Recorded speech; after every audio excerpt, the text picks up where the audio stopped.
waxaan doonayaa inaan baaq u diro ummadaha ku dhex nool reer galbeedka carruurta iyo haysta xaasaska waxaan leeyahay xaalku xaal lagu dhex noolaan karo ma aha carruurtiinna la carara oo diintiinna la carara oo raasamaalkiinna badbaadsada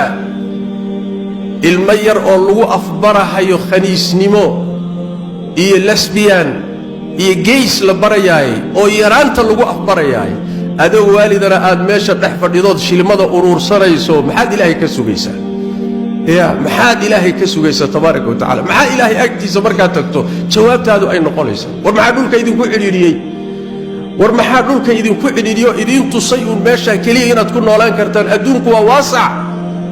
dhulka ilaahay waa ballaadhiyey gaajo ku noolow iska rafaad diintaada iyo caqiidadaada iyo akhlaaqdaadu ha kuu nabad gasho laakiin maalmo inaad rafaato xaal adduunyaad u joogtaa inaad gaajooto xaal adduunyaad u joogtaa in cudur kugu dhacood xanuunsato daawo weyda xaal adduunyaad u joogtaa wax ilaahay qoray wey laakiin inaad diintaada fasaadiso carruurtaadana fasaadiso waxoogaa adduunyaya dhaldhalaalkeedana aad siisato allah qoladuu ka hadla weeye tabaaraka wa tacaala aladiina tatawaffaahum almalaa'ikatu daalimii anfusihim malaa'igtaa nafta ka qaadaysa iyagoo naftooda dulmiyey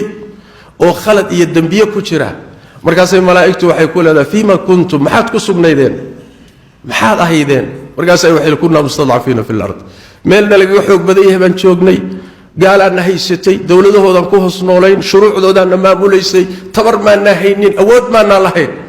allah wuxuu leeyahay tabaaraka wa tacaala alam takun ardullaahi waasicatan fatuhaajiruu fiiha dhulka ilaahay sooma ballaadhnayn